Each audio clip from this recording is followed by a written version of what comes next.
తల్లిని చెల్లిని అమ్మని అమ్మేసినట్టు అన్నాడు. నీకు అది వినపడలేదా? దాన్ని ఖండించరా మీరు? తల్లిని చెల్లిని అమ్మని చెల్లిని అమ్మేసే ఒక అటువంటి రూల్ ఎక్కడ ఉందండి? కాదండి, కాదండి, మీరు కాదు సార్. లక్ష్మణరావు గారు ఒక్కటి మీరు మాట్లాడిన దానిలో అభ్యంతరం ఎక్కడంటే, ఒక్కటి భారతదేశం చరిత్రని వక్రీకరించిందన్నారు. ఇది అసలు 100% ఖండించదగ్గ విషయం. నెక్స్ట్ ఇంకొకటి, మీరేదో బ్రిటిష్ వాళ్ళు మంచి చేసి వెళ్ళారన్నట్టుగా మాట్లాడుతున్నారు. మీరు బ్రిటిష్ వారు 100% మంచి చేశారు భారతదేశానికి. మరి పోయారా మీరు? భారతదేశం లండన్ పోవాల్సింది మీరు.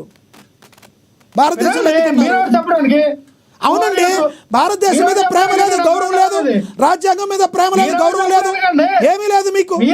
చెప్పడానికి మీరు ఎందుకు ఉండాలి సార్? బాబాసాహెబ్ అంబేద్కర్ రాసిన రాజ్యాంగం మీద గౌరవం లేదు మీకు.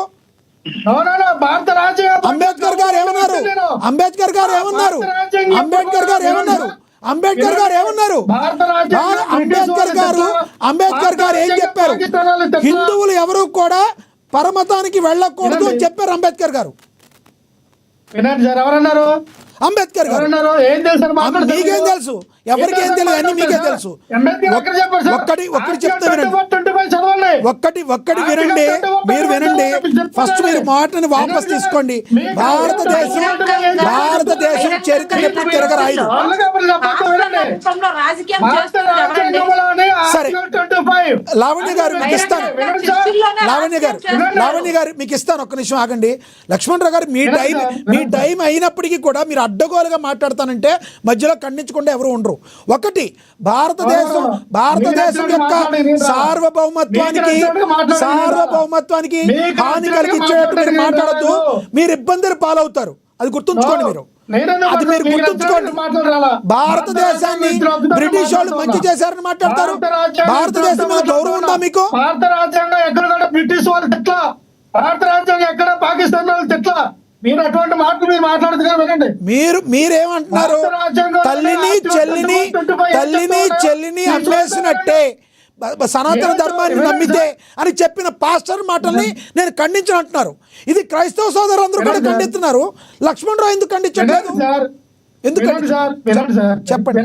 చెప్పండి సార్, చెప్పండి. మీరు చెప్తాం, మేము వింటాం. 24 మీరు అలాగే చూస్తే మొదలగ్గానే ఎవడో బోర్డుకుంటే వేసుకొని ఒక దాసుకొని గీసుకొని ఎవడో ఆ ఎదవాళ్ళ మాటలు మీరు ఖండించారు ఎప్పుడైనా? బైబిల్ గురించి మాట్లాడినట్టు సన్నాసాలు రోడ్డు మీద టీవీ ఛానల్ ఇట్లా వచ్చిన ఎవరు ఎవరు తప్పు చేసినా తప్పే. ఇందాక అక్షర్ సత్యం గారు చెప్పారు, మేము ఖండిస్తాం సార్. ఒక బైబుల్ అయినా ఒక ఖురాన్ అయినా ఎవరు ఖండించినా తప్పే, ఎవరు తప్పు చేసినా తప్పే. ఇందాక అక్షర్ సత్యం గారు ఏం చెప్పారు? వాళ్ళెవరో చేశారని ఇందాక అక్షర్ సత్యం గారు ఏం చెప్పారు? మేము దానికి కట్టుబడి ఉన్నాం. తప్పని పవన్ కళ్యాణ్ గారు కూడా అదే చెప్పారు. మీకు అర్థం కావట్లేదా? పవన్ కళ్యాణ్ గారు చెప్పింది ఒక్కసారి పవన్ కళ్యాణ్ గారిది ప్లే చేయండి. పీసీఆర్ ఒక్కసారి పవన్ కళ్యాణ్ గారు ఏమన్నారు ప్లే చేయండి లక్ష్మణరావు గారి కోసం. ఒక్కసారి లక్ష్మణరావు గారు పవన్ కళ్యాణ్ గారు మాట్లాడింది మరొకసారి ప్లే చేయండి ప్లీజ్. అన్ని మతాలు సమానమే, అందరూ ఇస్లాం, క్రిస్టియన్, సిక్, బౌద్ధం మరియు అన్ని మతాలని గౌరవిద్దాం. మన సనాతన ధర్మం మీద దాడి జరిగినా, అపహాస్యం చేసిన, దూషించిన, ప్రాణాలొడ్డైనా సరే మనం శక్తుల రక్షించుకుందాం. చాలు. సో ఆయన ఏమన్నారు? అన్నిటినీ గౌరవిద్దాం, మనల్ని ఎవరినన్నా తూట్లు పడుద్దాం అని వస్తే మన ప్రాణాలు అడ్డేసైనా కాపాడుకుందాం అన్నారు. ఎవరినన్నా రెచ్చగొట్టారా? ఎవరినన్నా నరికేయాలన్నారా? ముక్కలు చేయాలన్నారా? లక్ష్మణరావు గారు చెప్పండి మీరు. సార్ సత్యం గారు మీకు ఇస్తాను. ఆగండి, సత్యం గారు మీకు ఇస్తాను. వ్యక్తి భారత రాజ్యాంగ పదవులో ఉంటుండగా, ఒక రాష్ట్రానికి ఉంటుండగా అటువంటి వైస్ స్టేట్మెంట్ ఇవ్వడానికి హక్కు భారత రాజ్యాంగం ఇవ్వాలని జైలు బొక్కలో వేయాల, ముందు బొక్కలో వేయాల. అటువంటి స్టేట్మెంట్ ఇచ్చినందుకు హిందూ ధర్మ పరిస్థితిని ఆయన కాపాడాలనుకున్నప్పుడు ఉప ముఖ్యమంత్రి పదవికి రాజీనామా చేసి ఆయన పెట్టుకోమనండి. మంచిదా మీకు? మీరు ఇది మీ పార్టీ సిద్ధాంతం. ఒక మతానికి representative ఆయన అధికార ప్రతినిధి కాబట్టి ఆయన పార్టీ సిద్ధాంతమే. మీ పార్టీ ఐడియాలజీ కాదు, వ్యక్తిగత అభిప్రాయం. సార్ ఆయన వ్యక్తిగతంగా మాట్లాడతలేదు, ఆయన ఆ పార్టీ సిద్ధాంతమే అనుకుంటా. సార్ ఆయన అడిగిన క్వశ్చన్ అంటే సమాధానం చెప్పండి. ఆయన ఏమంటారు? లక్ష్మణరావు గారు, మీ పార్టీ సిద్ధాంతమా? మీ పార్టీ సిద్ధాంతమా మీ వ్యక్తిగత? నరికేయండి అనేది మీ పార్టీ సిద్ధాంతమా? అధర్మాన్ని పెంచి పోషించండి, ధర్మాన్ని నరికేయండి అనేది జగన్మోహన్ రెడ్డి గారు పార్టీ, వైసీపీ పార్టీ విధానమా లేదా లక్ష్మణరావు గారి సొంత అభిప్రాయమా? ఇది చేతకు ముందు మీ పార్టీ సిద్ధాంతం ధర్మాన్ని నరికేయండి అనేది పార్టీ సిద్ధాంతమా? ఏ పార్టీ తీసుకురాలేదు కదండి. అరే మీ పార్టీ సిద్ధాంతమా లక్ష్మణరావు సిద్ధాంతం అని చెప్పండి. ఇది వైసీపీ పార్టీ సిద్ధాంతమా? కుల మతాల రేగొచ్చి ఆ కుల మతాల మధ్య రేగొచ్చి అందరూ మంటగాడుతూ ఉన్నాడు. పవన్ కళ్యాణ్ కుల మతాల మధ్య చిచ్చు రేపింది మీరు. అలా కులాల మధ్య రాజకీయం చేస్తున్నారు.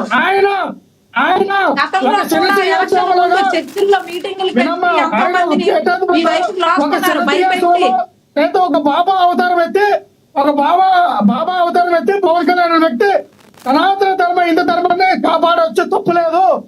అంతేగాని మీరు ఒక రాష్ట్రానికి ఉప ముఖ్యమంత్రిగా అటువంటి స్టేట్మెంట్ అవునండి, రాష్ట్రానికి గతంలో ఒక మాట వినండి, ఆయన మతాన్ని ఆయన గౌరవించడం తప్పైతే ఒక రాష్ట్రానికి ముఖ్యమంత్రిగా ఉన్న జగన్మోహన్ రెడ్డి 4 కోట్ల మధ్య బైబిల్ ఎలా చదువుతాడు? చదవకూడదు కదా. అసలు జర్నలిస్ట్ చదవరా? మీకు అసలు బుర్ర జ్ఞానం బుద్ధి ఏమైనా ఉన్నాయా?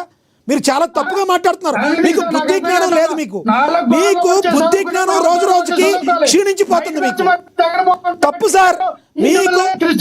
మీకు అర్థం కావట్లే. మీరేం మాట్లాడారు? పవన్ కళ్యాణ్ గారు ఎక్కడా కూడా క్రిస్టియన్స్ ఏమి అనలా. మీరు అనవసరంగా మీ యొక్క బుద్ధిని కోల్పోతున్నారు. మీరు ఏం మాట్లాడతారు నాకు అర్థం కావట్లా. రోడ్డు మీదకి వచ్చి ఒక పండుగ మాటలాగా రోడ్డు మీదకి వచ్చి రచ్చగొట్ల. ఎవరు రెచ్చగొట్టారు? మళ్ళీ ఒకసారి ప్లే చేద్దాం. మీరు ఆ కళ్ళు తెరిచి చూడండి, నిద్రపోతున్నట్టున్నారు. మరొకసారి ప్లే చేద్దాం. అసలు చాలా తప్పు. దాని మీద ఈయన మీద కూడా ఏదైనా కేసు నమోదైద్ది అనవసరంగా. పాస్టర్ మాట్లాడి ఖండించడానికి అలా కాదు. మీరు చాలా తప్పు. మీరు మాట్లాడేది చాలా తప్పు.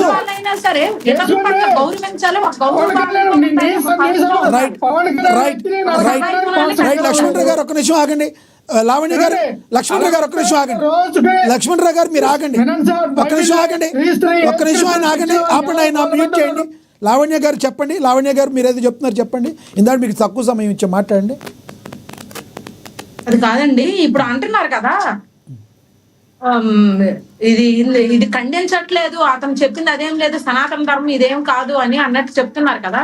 ఇప్పుడు పవన్ కళ్యాణ్ గారు ప్రతి ఒక్కరిని బేస్ చేసుకునే మాట్లాడడం జరిగింది. ఒక్క మతాన్ని గాని ఒక్క కులాన్ని గాని అక్కడ తీసుకురాలేదు. ప్రతి ఒక్కరిని గౌరవిద్దాము. హిందువులు మరి అతను హిందువుడు కాబట్టి హిందువులుగా మాట్లాడారు, అంతేగాని ఇతర మతాలని కులాల వాళ్ళని గాని ఎవరిని కూడా దూషించినట్టే మాట్లాడలేదు కదా. అక్కడ లావణ్య గారు అక్కడ ఆయన ఇంకొకటి ఏమన్నారు? హిందువుల జోలికి వస్తే అంతు చూద్దామని కూడా అనలా. హిందువుల జోలికి వస్తే నెత్తురోడైనా మనం మన మతాన్ని కాపాడుకుందాం అన్నారు. అంటే అర్థం ఏంటి? మనల్ని ఎవరైనా అటాక్ చేసినా మనం కాపాడుకుందాం అన్నారు. అంతేగాని ఆయన అక్కడికి నరికేయాలి, చంపేయాలి, ముక్కలు చేసేయాలి, ఇది ఎక్కడి భాష అండి? ఇది దీని నుంచి జనాలు గాని పిల్లలు చూస్తే ఇదేం నేర్చుకుంటారండి?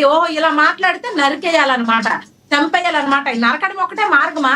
అసలు అది అహింసకు గురి చేసేటట్టు మాట్లాడటం ఎవరిచ్చారండి హక్కు? బహిరంగంగా చర్చిలో అంతమంది భక్తుల ముందు ఆ మైకులు పెట్టుకొని మాట్లాడారంటే అతను ఏ ధైర్యంతో మాట్లాడినట్టు.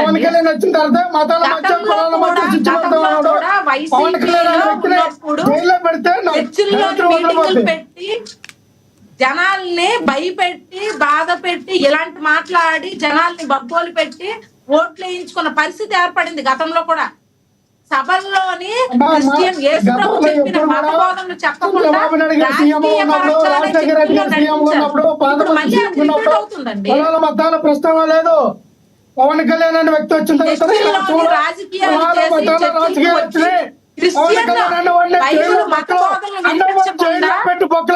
వైసీపీ వాళ్ళ యొక్క అరాచకాలకి వాళ్ళు ఎలా చంపాలి, అవతల వాళ్ళు ఎలా నరకాలనేది నేర్పించారు. ఇప్పుడు కూడా అదే పవన్ నేర్పిస్తున్న ఆ కళ్యాణ్ రాజకీయం వ్యక్తిని దీని వెనక అన్నమన్ జైల్లో పెట్టి దీని వెనక ఉన్నటువంటి రైట్, ఎవరు రైట్. దీని వెనక లక్ష్మణరావు గారిని- ఉన్న లక్ష్మణరావు గారిని ఎవరైతే దీనికి మూల కారణమో వాళ్ళని ఖచ్చితంగా కేసు పెట్టడం జరిగింది. చర్యలు తీసుకొని వాళ్ళు ఎవరున్నారో వాళ్ళు బయటకు లాగడం జరుగుతుంది. ఒకటి డైరెక్ట్ గా పాస్టర్ ఏదైతే అన్నారో ఆయన మీద కేసు నమోదైంది కాబట్టి పోలీసులు యాక్షన్ తీసుకున్నారు కాబట్టి అతని మీద యాక్షన్ తీసుకున్నప్పుడు అతను మాట్లాడిన మాట నేను ఖండించలేదంటే అతను అన్న మాటలని మీరు అంటున్నట్టుగా మీరు కూడా చెప్తున్నారు లక్ష్మణరావు గారు. ఇప్పుడు చెప్పండి, మీరు ఆ పాస్టర్ అన్న మాటలతో ఏకీభవిస్తున్నారా? మీ మీద కూడా పోలీసులు మరి కేసు నమోదు చేస్తారు, తర్వాత మీ ఇష్టం. ఈ వీడియో డిలీట్ చేసేయండి, నాకు సంబంధం లేదంటే నేను కూడా ఏం చేయలేదు, మేము కూడా ఏం చేయలేదు. మీరు ఒక మాట చెప్పారు, మీరు అతను చెప్పిన మాటను మీరు మరొకసారి అంటున్నారా? మీరు అంటున్నారా? ఒప్పుకుంటున్నారా? తల్లిని చెల్లిని అమ్మడము ఇదంతా మంచి మాటలు అంటారా? మరి చెప్పండి బహిరంగంగా. అంతకన్నా మాట్లాడిన వాళ్ళు ఉన్నారు మీ హిందువులో. రోజు డోలు పెట్టుకున్న చందాసులు బేవర్స్లో కొడుకులు తిరుగుతూ ఉన్నారు టీవీలో రైట్. ఈ లక్ష్మణరావు గారి వాయిస్ ఇదే విధంగా ఉంటుంది. అడవడ శివశక్తి అడవడ ఇంకా గొట్టగా మాట్లాడతారు కదా మీరు. రైట్. సార్ మీరు కొంచెం కూల్ అవ్వండి, మళ్ళీ మాట్లాడదాం. వదిలేయండి.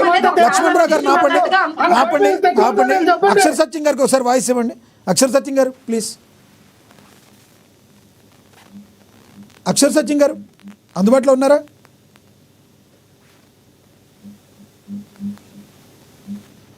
ఎస్, అక్షర సత్యం గారు మళ్ళీ మాట్లాడతారు. ఒకటి లక్ష్మణరావు గారు, మీరు రాజ్యాంగబద్ధంగా ఏది మాట్లాడినా మీకు ప్రాబ్లం రాదు. మీరు రాజ్యాంగబద్ధంగా మాట్లాడండి. తప్పు చేసేవాళ్ళు అన్ని కులాల్లో అన్ని మతాల్లో ఉంటారు. హిందువుల్లో అందరూ శుద్ధపూసలు ఉండరు, అదేవిధంగా క్రైస్తవుల్లో ఉండరు, మహమ్మదీయుల్లో ఉండరు. అందరిలో కూడా మంచి చెడు అని రెండు కూడా ఉంటాయి. ఈ సంఘటనలో ఆ రకంగా మాట్లాడిన పాస్టర్ది 100% తప్పు. ఇక్కడ ఎంతోమంది క్రైస్తవ సోదరులు ఉన్నారు, వాళ్ళల్లో ఎంతోమంది మంచోళ్ళు ఉన్నారు. ఆ పాస్టర్ మాట్లాడిన విధానం తప్పు అని మీరు ఎందుకు అనలేకపోతున్నారు మీరు? అదేమంటే బ్రిటిష్ వాడు చరిత్రని మంచి చేశాడు, భారతదేశం చరిత్రను తిరగరాసిందంటారు మీరు. తప్పుగా అనిపించట్లేదా? కనీసం సిగ్గుగా అనిపించట్లేదా మీకు? ఎక్కడ విషయాన్ని ఎక్కడికో తీసుకెళ్తారు. నేను మళ్ళీ చెప్తా ఉన్నా, చెప్పండి. ఇండియాకి బ్రిటిష్ వాళ్ళు 200 సంవత్సరాలు పరిపాలించిన తర్వాత మన భారతదేశానికి చాలా నేర్పించి వెళ్ళారు. మన భారతదేశానికి అనేక రకాలుగా ఉపయోగపడి వెళ్ళారు.